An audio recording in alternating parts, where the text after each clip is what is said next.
Hey, all my Sagittarius friends. Welcome to my YouTube channel. My name is Teri Hunter. I'm an intuitive astrologer, and I'm here today to talk about your April 2024 monthly horoscope. And it is going to be a big month. And your ruling planet is the star, or I should say, co-stars of this month. So buckle up, get ready to go. But before we start, I just want to give you a little bit of the parameters. I'm going to be talking about Sagittarius rising. That's going to dictate the landscape of the chart. We're also applicable to Sagittarius moon, Sagittarius sun. And if you have a stellium, which is 3 or more personal planets in the sign of Sagittarius, this is applicable to you as well. So we're going to start the month with a Mercury retrograde. It starts at about 3:15 p.m. in the Pacific time zone. And this is significant because it is going to be going through your 5th house of creativity, of pleasure, of entertainment. It's traditionally the house that Leo rules, and it is the house that homes the fun in life. It rules high school age years. It rules romance and the excitement and passion of romance. And again, personal expression, entertainment, joy, fun. It can rule, the 5th house can rule gaming, if you enjoy gaming, even gambling.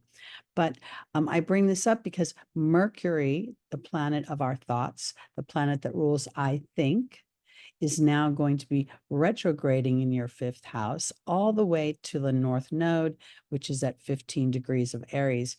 This is interesting because both the 27th degree, where the retrograde starts, and the 15th degree, where the retrograde will end later this month, are the Gemini degree. That's the degree of my everyday life, my everyday thoughts, my habits, my routines, the people I talk to, my emails, my communications, my neighborhoods, my roadways, my sidewalks, my market, the people I interact. Mercury is just rules. It touches every aspect of our life, especially because it rules the I think.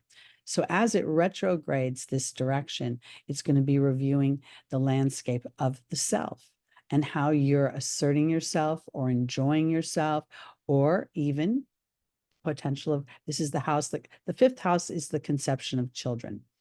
And the Aries energy, can be hot and warrior-like and aggressive and angry and impatient. Yes, there are all those dynamics. But it is also very passionate. It is very brave and courageous and pioneering. So this 5th house very much complements you and it trines you. I also, meaning your 1st house, I should be more specific, your Sagittarius rising. And so this Mercury retrograde can really give you an opportunity to reflect, review, to rest, to relax, both mentally, emotionally, physically, and spiritually, about potentially conceiving a child if you're in childbearing years, or conceiving yourself, birthing the performer in you, the entertainer within you, the creator within you, the creative within you, as well as thinking about how to pioneer yourself into the world and make money through the things you enjoy. So this is going to be very powerful. At the same time, on the first day of the month, we see Venus in her exaltation. This is where she is so comfortable and so at home and feels so welcomed and valued. She's in a very tight conversation with Neptune. Now, she's just come off a conversation with Saturn in March. And this is where she was putting structure. She slowed things down a bit to really remove any illusions that disempowered her and gave her, now she's ready to re-engage through her connection to the divine, through the connection of her individual, inherent, innate, creative thinking process, viewpoints, philosophies, etc. We see Neptune is at 27 degrees, again, the Gemini degree, and we see at this moment, on the day that the retrograde starts, Venus is at the Mars degree, the Aries degree of bravery. Now, at the same time, such an action-packed month. We have your ruling planet, which is in your 6th house of work, your house of employer-employee, again, the house of your everyday activities, is coming into that grand conjunction, the great conjunction between it and Uranus. And that little plug here, I did a separate video on that if you want to check that out. But here, this is a growing conjunction. So we've been feeling this all the way, early in 2024. I would say February, late February, all the way up through March. And now it's getting very, very intense is not the right word. It's expansive. It's dreamy. It's looking to the future. It's futuristic. It's saying, let's blow the socks off this old history and story, Taurus, my personal history, and assert my talents, the things that Mercury is retrograding in and thinking about. And I'm going to go a little bit deeper into these points as Mercury hits them. But here, this is how we start the month in a very, very powerful energy. We've got 4 planets in Pisces. Pisces is your 4th house of home. There could very well be, if you are in childbearing years, you could, start to go that direction. You could find yourself unexpectedly pregnant, or you could find yourself suddenly wanting to start a family in a new way, in a different way. Let's go to the 5th, where we will see Venus enter Aries. Now I'm going to move this back to 12 o'clock.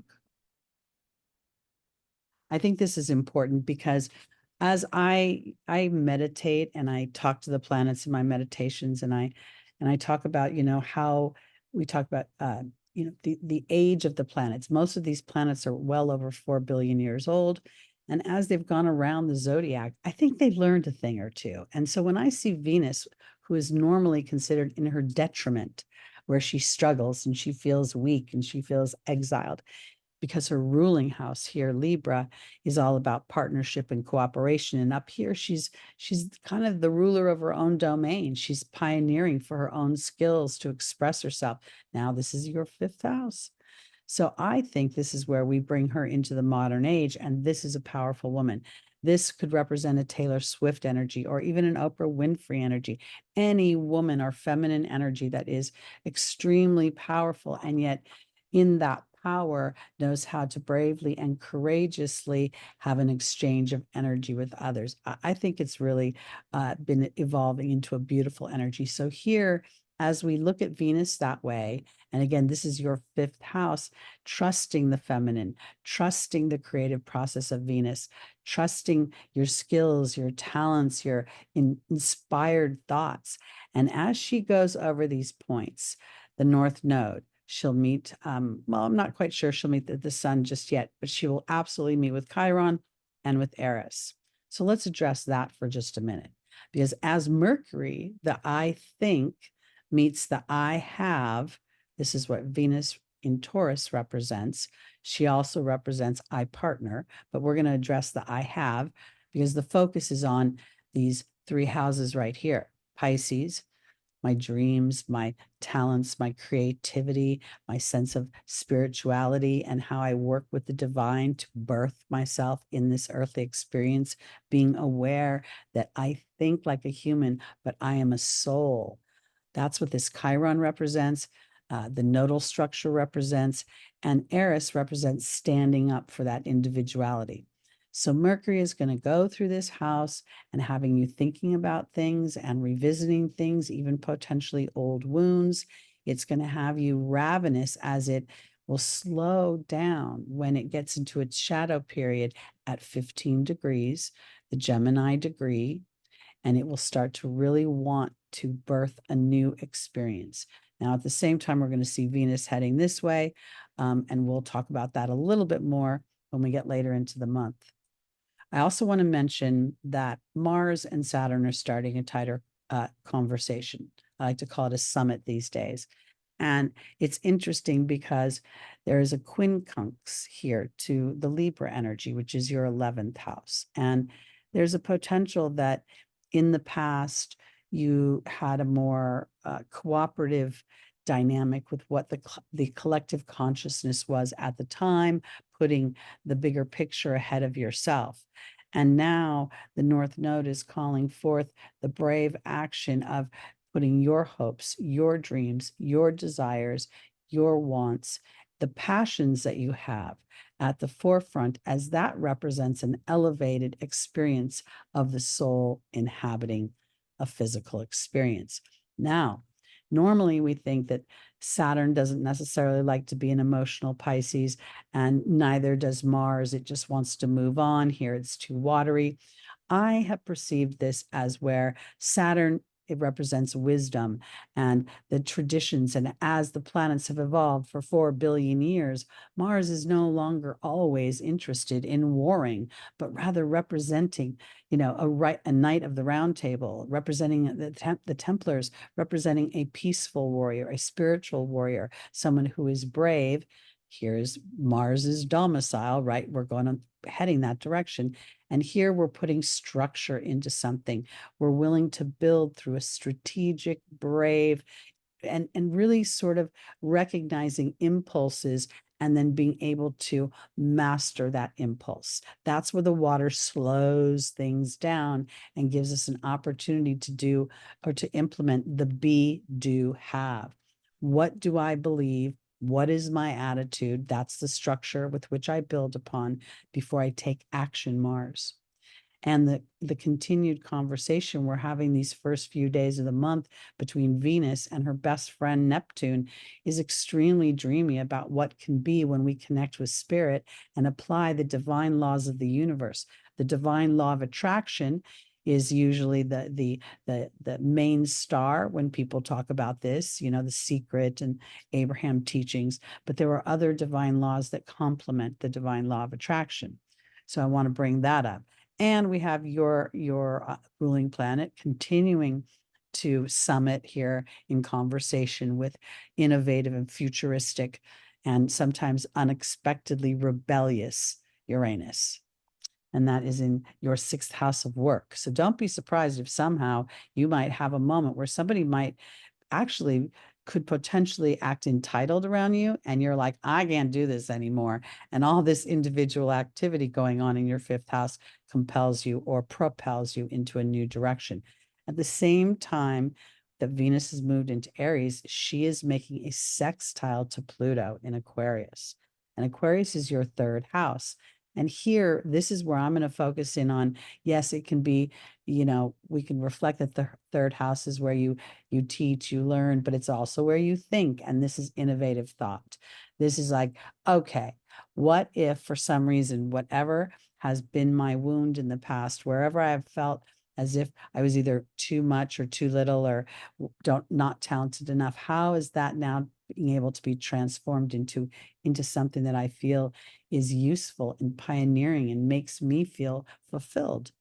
And anything in the 5th house is got to have a theme of fun and enjoyment and pleasure and passion and laughter, literally laughter.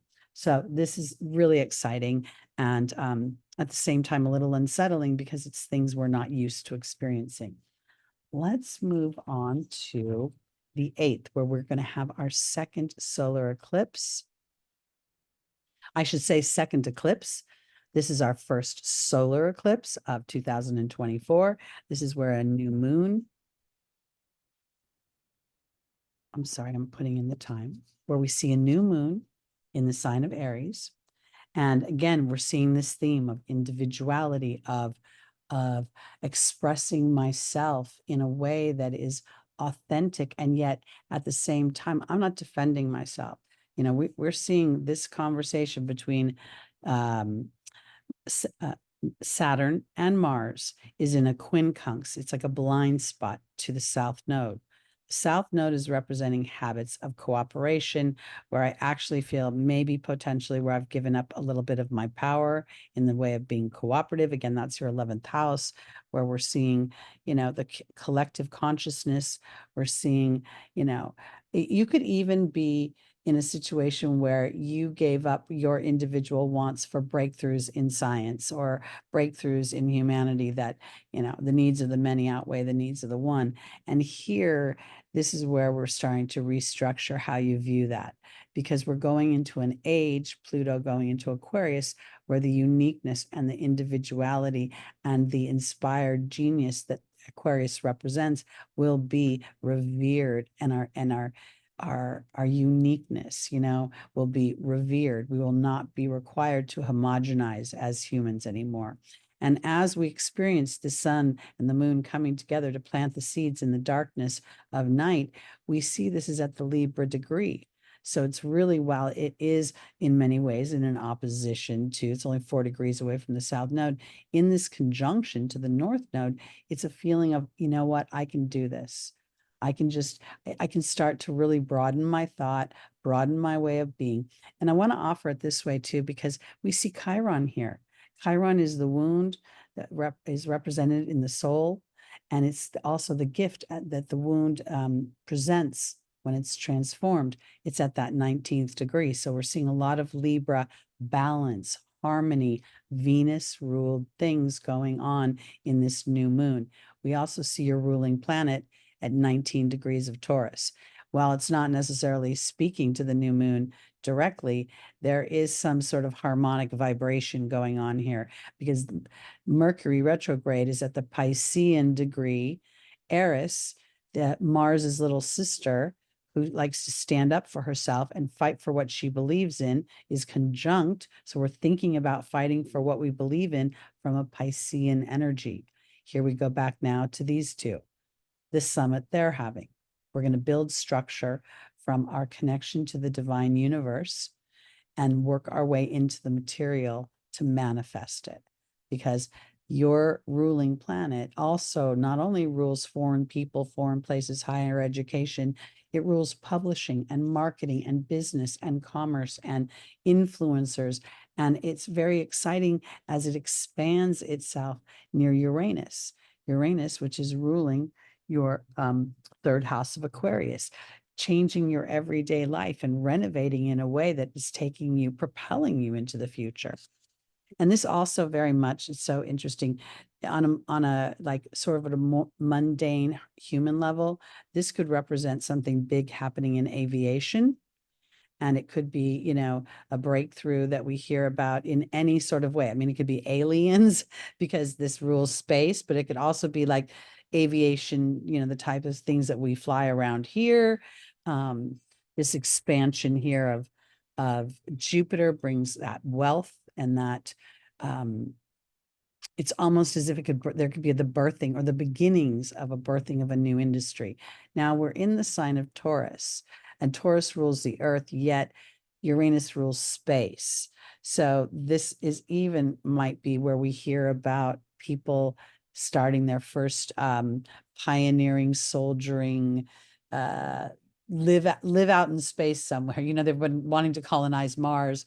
I'm not quite sure that's going to be it, but we might hear an announcement of the intention for it in a more rooted way. So I'm just kind of going out there. That just came to me intuitively. Let's go back to so lots of crazy stuff happening with this eclipse season. Let's go to now the 18th, because this is where we see the first exact conjunction between Uranus and Jupiter. And again, Jupiter being your ruling planet, and it's at the Sagittarian degree, it's just so powerful for you. And I really want to offer this because you may launch yourself on the internet. You may find yourself thinking about, doing something completely different. It doesn't have to be about moving into a foreign land. You could branch out in business, in international business. We see there's a nice sextile here to Mars in this conjunction. Mars is still in conversation with Saturn and is now starting to come into conversation with Neptune. But this time, Neptune they're approaching Neptune in a way that there's clear sight in what needs to be done and how it's going to take endurance and faith rather than looking at what is in front of my eyes. So here we're transforming this Neptune energy into a very powerful energy of thought. The 28 not only is a Cancerian energy, but it's also reduces down to a 10.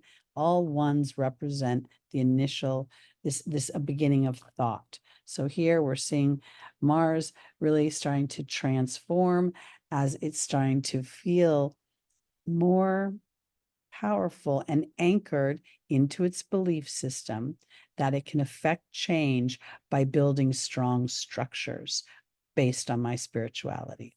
I hope that helped and made sense, because we are going to experience another conjunction as Jupiter travels over Uranus, and then Uranus meets again at 22 degrees. But before we go there, let's take a little quick peek over here in Aries, because we're seeing Chiron. Again, Chiron representing that wound. And Chiron's wound is very much about abandonment because he wasn't good enough. And in the sign of Aries, that's like a double energy. And here we have this I think energy in Mercury.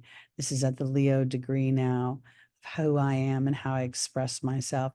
And then there's Venus moving forward, having just, still in a conversation with the North Node. The North Node is a point where the soul has not experienced something in a strong way. It's stretching for it. It's part of its path. So here we're looking at stretching the way I think. Really here we're building the strong structure of faith. It's almost like it's the be, do, have. What do I believe? What is my attitude as I take my action? Because when I take my action based on fear, stress, obligation, or duty, yes, it will grow to a certain level, but then burnout will set in. When we have the be, do, have, I believe in what I'm doing. I'm passionate by what I'm doing.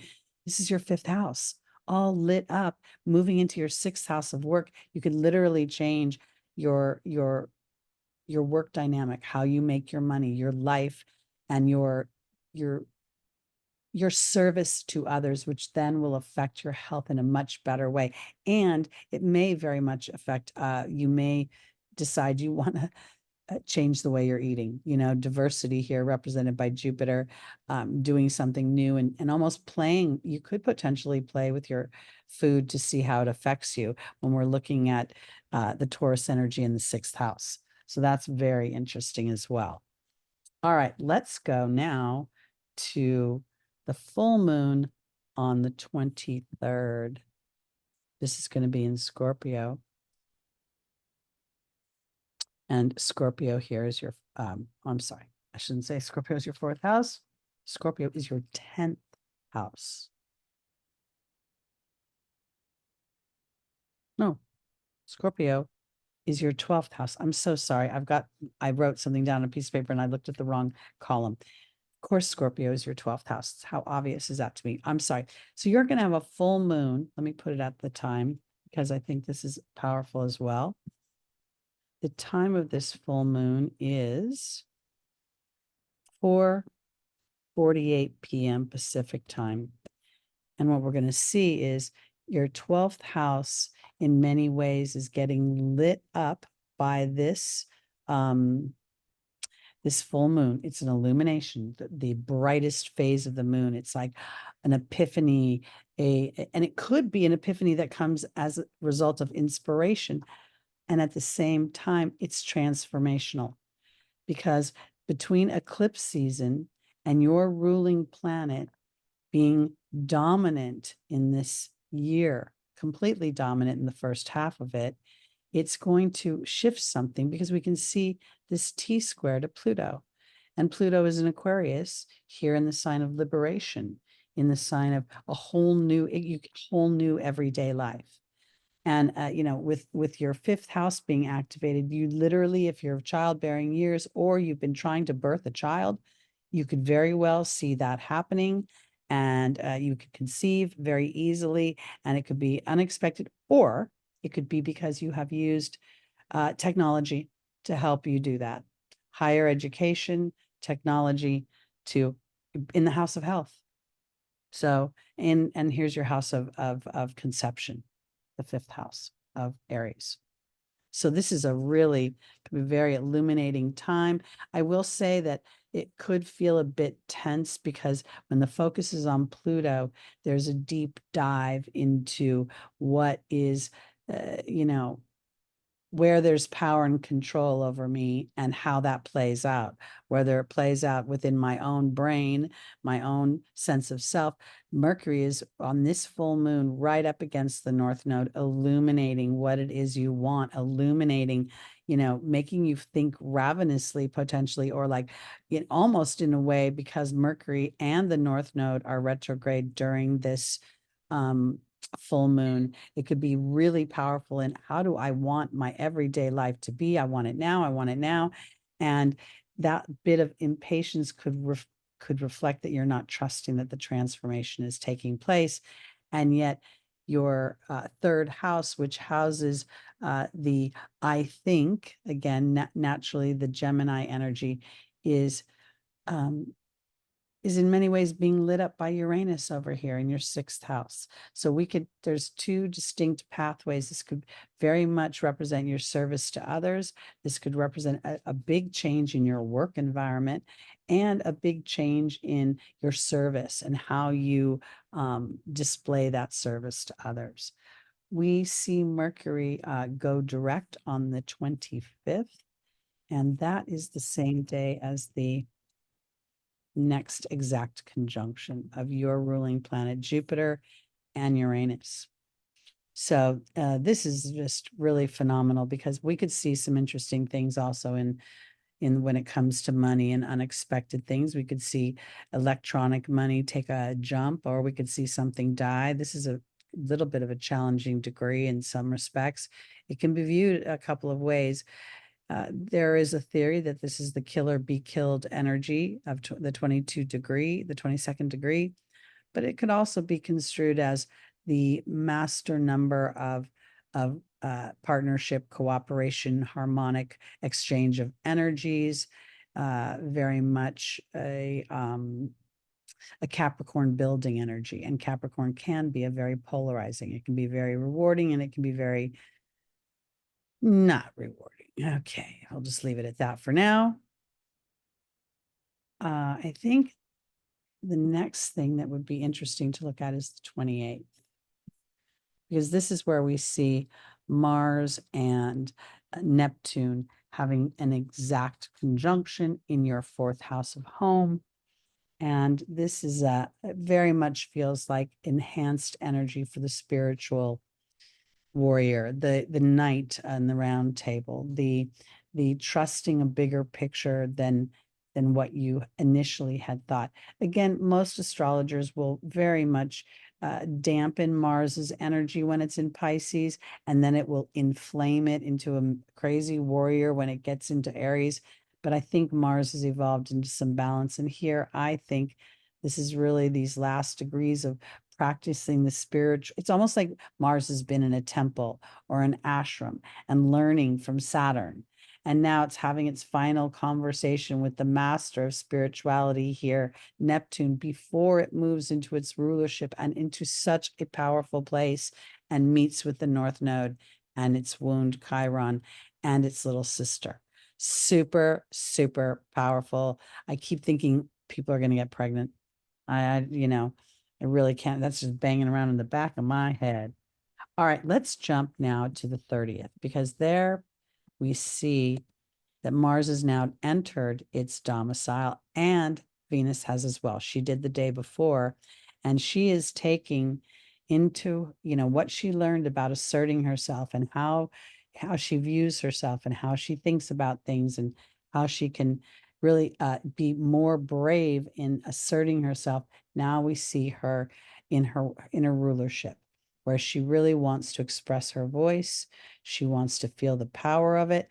Yes, there's a bit of a challenge here, because she's having to kind of stick her neck out and go through a series of epiphanies, a series of potentially, even this square could be where there's people on TikTok who just sit in their houses with their equipment and they sing, and they bring back old music, or they sing their own music.